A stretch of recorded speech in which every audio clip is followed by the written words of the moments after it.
Good morning, everyone. Welcome to Daily Current Affairs Analysis of Shankar IAS Academy. Today, we are discussing the current affairs of 13th of November 2025. Before going into the discussion, do not forget to subscribe to this channel so that you get relevant information regarding UPSC current affairs. And then like this video, comment if you have any doubts, and share this video to your friends. We are so excited to announce that we are starting new batches of brainstorming on 19th of November 2025. It is open to all branches of Shankar IAS Academy. Do not miss this chance. Enroll as soon as possible. What are the topics we are going to discuss today? The first topic we will be discussing about Greater Flamingo Sanctuary. Next is what is Meghalayan Age. So why is this named after a state in India? That we will discuss. Next is Central Pay Commission. What is the role of Central Pay Commission and what is the context right now? We will discuss. Next is Climate Risk Index 2026. Being the 10th year of Paris Peace Agreement, these concepts related to climate change is a potential prelims and mains question. And finally, we will discuss preliminary focus, which are the topics which are specific to the preliminary examination. The first topic is about the Greater Flamingo Sanctuary. There is concern raised over proposed wind farm near Greater Flamingo Sanctuary in Dhanushkodi. Dhanushkodi is a part of India and it is in the Rameshwaram, it is near Rameshwaram. So both activist and local fishing community representatives has asked Tamil Nadu Coastal Zone Management Authority to reconsider CRZ clearance for the project. Because if wind farming is allowed here, so what happens is this might affect the Greater Flamingo Sanctuary. So proposed wind farm near Greater Flamingo Sanctuary Dhanushkodi, the project is of capacity 50 megawatts demonstration wind farm with 4 turbines plus jetty. So National Institute of Wind Energy under MNRE, Ministry of New and Renewable Energy, is the agency for this particular project, and location is in the Rameshwaram Taluk of Tamil Nadu. So research and development for offshore wind technology under India's Offshore Wind Energy Policy 2015. So what is the environmental concern? So this site falls within the coastal regulation zone category of 1B, 2 and 4A, ecologically sensitive coastal zones. So you should know that coastal regulation zones are notified under Environmental Protection Act of 1986. This is something you should keep it in the mind. So what are the concerns raised? Local fishermen, environmentalists and forest officials, they are demanding environmental impact assessment, because since it is coming under 1B, 2 and 4A, so it is very sensitive zone. So threats, what is the key ecological risk? It is threat to flamingos and migratory birds because it might lead to collision, habitat disturbance because it might create sound. Construction itself might disturb the migratory birds because once they find out that it is not safe, they might not return to the particular site. There are so many issues revolving around this construction also. From the construction to the working, it might create disturbances to the migratory birds, even leading to collision. This is very similar to Great Indian Bustard in the northwestern part of India. So yes, so turtle nesting and fish breeding also will be disrupted, and damage to seagrass beds, coral reefs and marine life. So seagrass also comes under coastal regulation zone. Administrative status, what is the status right now? It is reviewed by the District Coastal Zone Management Authority and it is forwarded to the State Coastal Zone Management Authority, the recent concern, under CRS notification of 2011. What are the conditions imposed? Comprehensive environmental impact assessment has to be done and safeguarding the marine breeding zone should be done. Prior clearance from the Tamil Nadu Maritime Board are the major conditions imposed. On hold right now, technical and environmental review is on hold right now. So once we receive the review, we will know what is the status. So since it's in the question, we also should know about the Greater Flamingos, and before that we will see what is about this concepts regarding this. So 1998, it was headquartered in Chennai. It is a nodal agency under Ministry of New and Renewable Energy. So what is the concept here? What are we discussing about is that the National Institute of Wind Energy. So that is what we are discussing right now. The National Institute of Wind Energy is established 1998 and now headquartered in Chennai. So nodal agency is under Ministry of New and Renewable Energy for wind resource assessment, R&D, certification and offshore wind policy implementation. And also it coordinates the implementations of India's offshore wind energy policy of 2015, because wind is seen as an alternate energy. Wind is seen as an alternate energy because wind is a renewable energy. So we are getting the electricity where the wind is used to rotate the turbine and alternating current is produced. So this way, since wind is a renewable energy, this energy is also a renewable energy. So India being under a threat of energy insecurity, so we are now searching for non-conventional energy sources and wind is one of the energy source. Coastal Regulation Zone 2011 governs development along India's 7,500 kilometer coastline. India is a peninsular region having one of the longest coastline. So Coastal Regulation Zone takes care of protecting these coastline. There are zones, 4 zones. Coastal Regulation Zone 1, ecologically sensitive. Coastal Regulation Zone 2, developed urban areas. Regulation Zone 3, undeveloped rural stretches. And 4, coastal waters and tidal areas. So these are the 4 zones. This can be a question, and also they are notified under Environmental Protection Act of 1986, that we should know. So about Greater Flamingo Sanctuary in Dhanushkodi, it is declared in 2024 by the Tamil Nadu, and it is the Tamil Nadu's first flamingo sanctuary. Flamingo is very famous because of the color. It is pink in color, and also it is very much known for its mating dance. So there is a dance called as flamingo dance, like where it is a style in terms of human beings performing the dance, and that is very similar to the mating dance performed by the flamingos. So it is one of the very famous feature, and specifically during the breeding season we can see the flamingos dancing, and it is, the sight itself is very beautiful. And now this Greater Flamingo Sanctuary has been declared by the Tamil Nadu in 2024 and is the first, Tamil Nadu's first flamingo sanctuary. And what are the habitats of flamingos? Wetlands and mudflats that attract migratory flamingos and waders between December and March, because they are migratory birds. To December and March, that is during the winter season, they come here for breeding purposes. They serve as a key wintering site for the greater flamingo. Okay, so Phoenicopterus roseus, because of the color it is named after that. And very interesting fact, one of the interesting fact we should know about flamingos, it is a filter feeder. So recently we are getting questions regarding this filter feeder concept. So we might get a question regarding greater flamingo, and one of the statement might state that it is a filter feeder.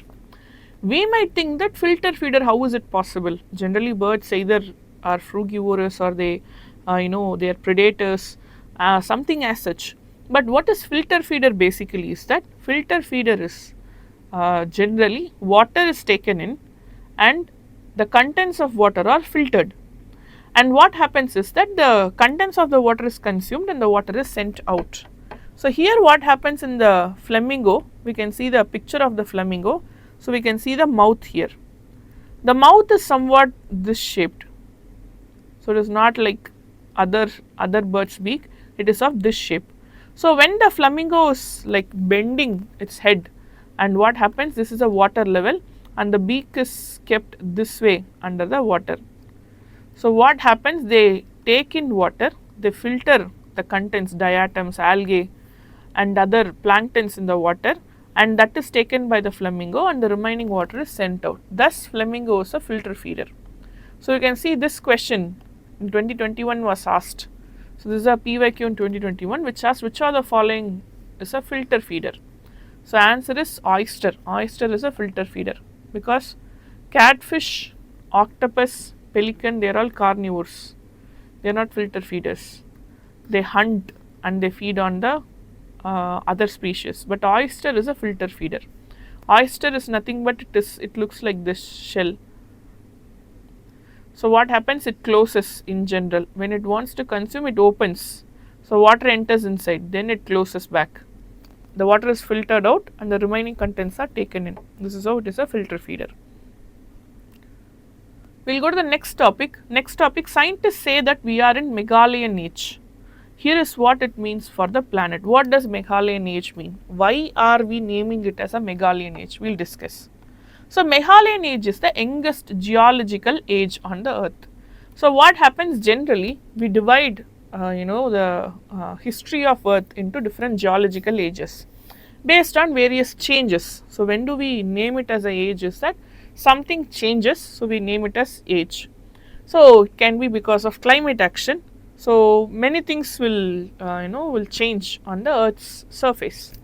So it is the youngest geological age on the earth and officially recognized by the International Union of Geological Sciences in 2018. It's a very much important potential question. It forms the last phase of Holocene epoch covering 4200 years. So this is where we are right now. So this is what we are talking about, the current geological age. So why is it called as Meghalayan? So it is named after a cave in Meghalaya. So named after Maumbla cave near Cherrapunji, Meghalaya. This cave has preserved the clearest geological evidence of major climatic event. That is, there was a major drought. After that major drought, what happened? Many civilization has fallen and now many things on the earth has changed. So stalagmites inside recorded chemical signals of ancient global drought that took place 2200 BC. You can see here this is around Indus Valley civilization also. That is what you are talking about. So these are the different geological ages we have known. We are in the Holocene epoch, and that is Meghalayan is the recent, currently what is going on from past 4200 years till today. We call it as Meghalayan age. So we have different age. So we are talking about the Meghalayan age. What is the global impact? This climatic event was not local because we think it is only in the Meghalaya.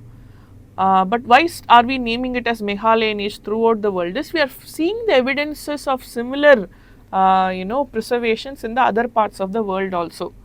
So now we have found out that it is a worldwide concept. It is not a local climatic event. It coincided with the collapse of major ancient civilization, Akkadian Empire in Mesopotamia, Old Kingdom in Egypt, Indus Valley civilization in South Asia, and climatic disruption seen in China and other regions are like contemporary to this particular change, to this particular drought. So this shows that drought is a global phenomena and not a regional phenomena. For that, the proof is the Meghalayan age, the cave. It shows how climate has always shaped human society, one of the important aspect. So there are many theories talking about how climate or the ecology, the environmental factors decide the culture, decides the society, human society. One major current example, you can see the relationship between the food we eat, the dresses we wear to the geographical location. So this is what they are talking about. It shows how climate has always shaped human societies.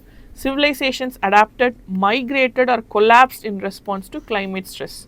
Because even for the fall of Indus Valley civilization, there are many theories regarding how the climatic conditions have affected the fall. It provides a historical parallel to modern issues, climate change, water scarcity, extreme weather patterns, which means right now we are facing this, and this is not new. This has happened in the history also. So we are seeing the results of whatever has happened and what happened to all those civilization, which means right now this is the time we take all these things into account and we act accordingly. It is like a warning system. So we'll discuss a prelims question based on that. With reference to Meghalayan age, consider the following statements. It is the youngest subdivision of Holocene epoch, representing the last 4200 years of Earth's history. The beginning of Meghalayan age is associated with global Meha drought that affected several ancient civilizations. Yes, we saw Mesopotamian civilization, Egyptian civilization, Indus Valley civilization. So since both the statements are correct, both 1 and 2 is the right answer. The next topic we are going to discuss is about the Central Pay Commission. What is the role of Pay Commission and why is it required? So what is the constitutional and legal basis behind this? We will discuss. So Central Pay Commission is an administrative body set up by the Government of India every 10 years. Since we are talking about Central Pay Commission, it reviews and recommends changes to salaries, allowances and pensions of central government employees and defence personnel. This is something you should keep it in the mind. The first pay commission was established in 1946 and it plays a key role in terms of India's public sector compensation system. And why is this important? Basically is that, see what happens, there is a remuneration fixed for the government employees and that remuneration should be updated from time to time because there are various factors involved. One of the very important and very much aware factor is this inflation. So if it is not adjusted to inflation, what might happen is that it is not going to be competitive compared to the private sector and other public sector units. So what will happen? The government will not retain the great talents. And also what happens? The other qualities which are required for civil services or the other government employment will be questioned because someone who is not able to cope up with the economical needs, and that is one of the basis of every job. So every job has to offer what someone deserves. If the job is not offering the financial aspect of what someone deserves, you cannot expect the same person to be responsible, same person to be objective and other qualities required for any employee.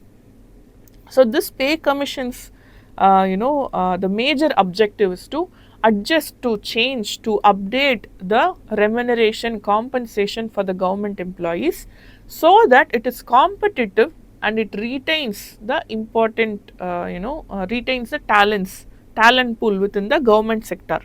That is the basis of this Central Pay Commission. It is an administrative body set up every 10 years. Now they are setting up a pay commission and that is why it is in the current affairs. So what are the functions? It revises pay structure by examining the current salary system and suggests some updates. And also talent retention, as I told you, it will be ensured that the compensation is in is in par with the CPSUs and private sector. If those places, the CPUs and private sectors are paying better, you have no reason to stay in the government jobs. So what happens is that the competitive prices, competitive compensations has to be set by the government sector. Economic consideration like inflation, growth and need for fiscal discipline, all these are kept in the mind and the pay commission will give the reports. Fiscal impact assessment. It also evaluates financial implications for center and states. Review of allowances and pensions. Service condition, how is the service condition, is it good, how are the allowances given to them, are they learning, is the training done well, how is the work employment, are the employees feeling better physically and mentally, all these things are taken care. And also government flexibility, recommendations are not binding. I told you already, commissions, you see any commission and those commissions recommendations are not binding on the government because India, the parliament is sovereign. When we study salient features in Indian polity, we come across a statement that parliament is sovereign, judiciary is supreme.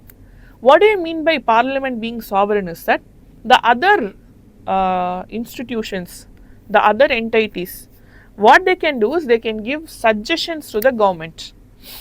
What judiciary does is different. So judiciary does not have a power by itself. The constitution empowers the judiciary, but when it comes to other entities, it can be UPSC, it can be any other commission, what they can do is they can give recommendations. So then what happens, the government will accept the recommendation or might not accept it. That is why here also the recommendations are not binding, government may modify or reject them. So this is what is the concept about this pay commission. If there is a statement the reports are binding, the advices are binding, not so. So the 8th Central Pay Commission is what in the current affairs. It is approved by the Cabinet on January 2025 and the terms of reference finalized on October 28, 2025. It is composed of Justice Ranjana Prakash Desai, Chairman, Professor Pulak Ghosh, part-time member, Pankaj Jain IAS, Member Secretary. And what is the timeline? So they have to report it within 18 months, that is mid 2027 we are expecting the pay commission report. Implementation will be from January 1, 2026, that is the implementation time. So beneficiaries 50 lakh employees and 69 lakh pensioners, because pensioners are also benefited out of this. Expected hike: minimum basic pay may increase from 18,000 to 44,000 subject to fitment factor. It might it might be increased. So we'll discuss a prelims question based on that. Consider the following statement about Central Pay Commission. The Union Cabinet constitutes the Central Pay Commission through an executive order. The recommendation of Central Pay Commissions are implemented retrospectively from the date of submission of the report. Retrospective means goes in the past, goes to the past. It is implemented, to the past also. That is a statement. So answer is one only is right. It is constituted by the central government, but retrospectively is not the right statement. From when it is implemented, it goes in the future, not in the past. So that is not the right option. So now we are going to discuss a very important topic which has very high relevance to mains examination. So recently there has been a climate risk index of 2026 released by an institution called as German Watch, which is an NGO. So they have stated that India has come within the top 10 of the countries which are highly affected by the climate change, and specifically the extreme weather conditions in the last 30 years. So we'll see what is the report says. The Climate Risk Index 2026 released by German Watch. It is released in the COP30, Belém, Brazil. It has ranked India 9th globally among the countries most affected by the extreme weather events over the last 30 years from 1995 to 2024. So this ranking shows how the deepening climate vulnerabilities, which is specifically with respect to the developing nations. And very important, you have to note down this term Global South. This term Global South is very important in various aspects. Number one, when it comes to geographical aspect, the countries in the Global South are the countries which are in the southern hemisphere, mostly in the southern hemisphere. And these countries are also the developing nations, because the developed nations are concentrated in the northern hemisphere. The Americas, the Northern American countries, then you have European nations, and then you have the Northern Asian countries. So geographically, they are in the Global South. In terms of economic aspect also, these countries are either developed or low income countries. In terms of climate change issues, these are the countries who get affected because of the climate change impacts, whereas the causes of climate change are because of the northern, global north. So one part is the cause and the other part is facing the consequence. So one more point, one more aspect we can look into about Global South is that now the world is very much in need of critical minerals. So these are the countries where critical minerals are present, the Global South. So geographically, they are Global South, the literal term. Economically, they are the developing and the low income countries. And in terms of climate change aspect, they are facing the consequences where they are not the cause of climate change. And also when it comes to the critical minerals, these countries have high concentration, high resources of critical minerals compared to the global north. So these aspects, please keep it in mind about the Global South. So when there is a question in the examination regarding what is the context of Global South and discuss the significance of Global South in the geopolitical concept, these parts you are supposed to cover. Now next, what in geopolitical concept, what is the importance? So the countries in terms of the Global South have the critical mineral resources, and also they are facing the climate change issues. Now there is this conversation regarding the fund transfer, just transition fund transfer, and now the countries which are getting hold towards a critical mineral will have a safe future. In that aspect, India is trying to take a lead in terms of steering this global south towards just transition, and it's a form of soft diplomacy where this way we get support and we also help other countries to get the support. So, talking about this particular report, we'll go deep into this. About the climate risk index, it is published by the German Watch, the Germany-based NGO. It assesses countries' exposure and vulnerability to extreme weather events. That you have to keep it in mind, because they don't include the slow onset changes like sea level rise, glacier retreat, desertification. They don't include. They talk about the rapid events like floods, storms, heat waves, cyclones, etc. They are calculating in terms of death per 10,000 population, and they are also trying to get hold of the economic aspects also. What are the key findings with respect to India? So, India is ranking 9th most affected country in terms of the last 30 years, and they say approximately 430 extreme weather events have taken place in the last 30 years alone. 430, approximately 430. So, next is impact, 80,000 plus death, $170 billion US dollar of losses if it is economic aspect, and 80,000 plus death because of this particular weather, extreme weather events alone. So, frequent floods, cyclones, droughts and heat waves, these are the major issues. In 2024 monsoon, it has affected 8 million people, Gujarat, Maharashtra and Tripura, and it is in the category of continuous threat because there is a disaster and we don't have time to recover because there is another disaster eventually happening very soon. So, this is the situation, we don't have a recovery time. The consequences are more intense. So, this you can see climate risk top 10 most affected countries, and if you note it down, we can see all these countries are in the global south. Dominica, Myanmar, Honduras, Libya, Haiti, Grenada, Philippines, Nicaragua, India, the Bahamas, all are in the global south, and India is in the 9th place. You can see this. And what are the fatalities even in 2024? So, you can see here drought, flood, heat wave, storms, wildfires and others. Others include cold wave, severe winter condition, mass movement, glacial lake outbursts, etc. So, this is the fatalities in 2024, the deaths, number of deaths in 2024. So, global context with respect to the world, what is the context? All top 10 affected nations are in the global south. It is a geopolitical issue. It is no more just an environmental issue.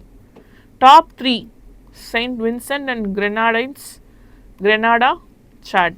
So, these are the top 3.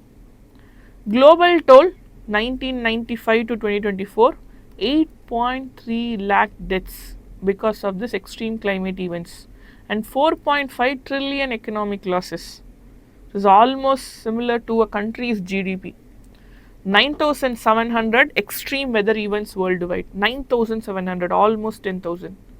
Most common disaster is flood, heat wave and then comes the drought. These are the major reasons. Flood stands the top. Because what happens, why is there more flood is because, see the thing is, one, because of high glacier melts. The second issue is that, so because of climate change, the monsoon period or the rainfall frequency is changed. So, we are not ready to face that rainfall, heavy rainfall. More cyclones formed, more rainfall. So many causes for floods taking place. What is the implication of India? It affects our socio-economic fabric, crop loss, rural distress, migration, inflation. See, worldwide migration stands as the topmost reason. I mean, the climate change stands as the topmost reason for migration worldwide. That is one of the alarming concept, we should keep it in the mind. Urban and infrastructure issues, flooding, heat waves, this threatens this urban resilience. We can see many metropolitan cities flooded during rainy seasons. This leads to loss of life and loss of property. Recovery takes time. So many issues revolving around these extreme weather conditions. Water and energy issues, erratic monsoon, hydropower disruption takes place. And global diplomacy, I told you this is a worldwide concept, it's a geopolitical issue. Strengthens India's call for loss and damaging fund and climate justice. Now we have a proof that why global south has to be given justice, because they are not the cause but they are facing the consequence. So loss and damage funding is more important right now. So policy response and challenges, what are the existing frameworks? So in India we have National Action Plan on Climate Change. We have 8 missions under this that takes care of the climate change issues. National Adaptation Fund, state action plans, Coalition for Disaster Resilient Infrastructure. It is one of the major initiatives of our country. Challenges: poor local data, early warning system we are lacking of, limited adaptation finance, because for just transition is not very easy, it is costly and we need more fund. Fragmentation of institutional coordination, urban planning gaps and inequitable recovery. Urbanization is very fast. The population density in the metropolitan cities are increasing. So I once heard about this, when I was listening to an All India radio news. I heard about one statement from a very important personality from the National Disaster Management Authority. The infrastructure increases, that is the urbanization increases, the loss because of disasters also will increase, both the population, both in terms of life and property. Because in terms of metropolitan cities, the population density is higher, leading to more infrastructure development. Now any natural disaster in terms of metropolitan city, it is very tough to handle it, both in terms of prevention and also in terms of protection. Both these become very tough. Evacuating becomes tough, and more losses of life because of high population density, and also more loss to property because more property has been created. So this is something we should keep it in mind. Urban planning gaps and inequitable recovery is a major issue. Again here, you even go to the urban areas. Who gets affected more? Poor people gets affected more. The inequality widens after a natural disaster. So these are the points you can keep it in consideration when you approach natural disaster to the social aspects. What can be done? Mainstream climate adaptation and planning. Expand nature-based solution. Mangroves, watershed has to be expanded. Strengthen climate data systems and insurance mechanism. Empower local bodies and communities. And global climate finance, loss and damage funds has to be accessed. See, now if we are just seeing climate change as an environmental issue alone, it won't be effective. We have to all process it such a way that it's not an environmental issue alone hereafter. It's a geopolitical, social, economic issue, and that has to be kept in mind. So what are the main questions you can expect based on this? India's inclusion among top 10 in climate risk index highlights the urgency of climate adaptation. See the term adaptation. Here we are not talking about mitigation alone, because we have surpassed the stage where we only have to worry about mitigation. Mitigation might not be possible anymore. We are alarmed by IPCC again and again. It's a time where we think about adaptation even more seriously. Discuss the implication and suggest policy measure for climate resilient growth. So here we have to talk about this particular report, then speak about what is Global South, where India stands, what are the implications, then we have to move forward with this answer. We have come to the final section of discussion of today's current affairs, prelims focus. The first topic is 9th edition of Ganga Utsav, a nationwide grand celebration for devotion, faith and collective resolve, because river Ganga is the lifeline for our country. Clean Ganga is equal to happy and peaceful society. So celebrated by National Mission for Clean Ganga under the Department of Water Resources, River Development and Ganga Rejuvenation. See, river Ganga is offered live recognition, person recognition, live entity recognition. Publication: status of water birds in the Ganga river basin, status of island nesting report, and this provides a key insight into the regional's ecological health, because river Ganga hosts very important species of our country. It serves as a very important lifeline for the Great Indian Plain or the Northern Great Plains. It is dependent for the transportation, it is dependent for the water needs of people, for irrigation, etc., and also for the industries. Next is National Cancer Awareness Day 2025, observed annually on 7th November. So it is launched in 2014 by the Ministry of Health and Family Welfare. So it commemorates the birth anniversary of Marie Curie, Nobel laureate whose research on radioactivity pioneered cancer therapy. Very important, because Madam Marie Curie, she devoted herself to the research. She was affected by health, but still she left a very big legacy. She left a very big solution for cancer treatment. So aim to raise awareness on cancer prevention, early detection and treatment in India. ICFT UNESCO Gandhi Medal. So instituted at 46th International Film Festival of India. So it is in the collaboration with International Council for Film, Television, Audio Visual Communication. It is in the Paris under UNESCO. See, very important is that what is the objective of this medal. So this honor films reflecting Mahatma Gandhiji's ideals of non-violence, tolerance and social harmony, promoting intercultural dialogue and peace. The concept of Satyagraha, a very powerful philosophy. The path of truth, that is Satyagraha. So any film that is reflecting the ideology of Satyagraha is recognized through this medal. Next is 11th edition of exercise Mitra Shakti 2025, held at Foreign Training Node, Belagavi, Karnataka. So participants Rajput Regiment of India, Gajaba Regiment of Sri Lanka. So this Mitra Shakti, it is a prelims question. It was asked in 2023. So exercise Mitra Shakti. So rehearse sub-conventional operation under UN Chapter 7 mandate, and this is a joint exercise between India and Sri Lanka. This you have to keep it in the mind, and that was the statement. They gave India and Bangladesh, but it was India and Sri Lanka. So that statement alone was not correct in the prelims question. What do? Tactical drills, raids, search and destroy, heliborne operations, etc. It includes army martial arts routines and combat reflex, shooting and yoga. So basically they give a training, they improve the reflex, speed of reactions, all these things. We will discuss a prelims question that is from a prelims focused topic. Consider the following statement regarding Namami Gange program.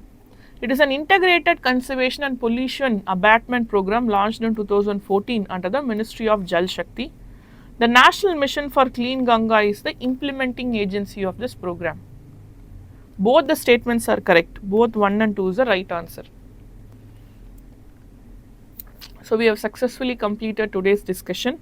Do not forget to subscribe to this channel so you get relevant information regarding UPSC current affairs, and also like this video, comment, post your mains answer in the comment. We will give you our feedbacks, and also share this video to your friends. Thank you so much. Have a nice day.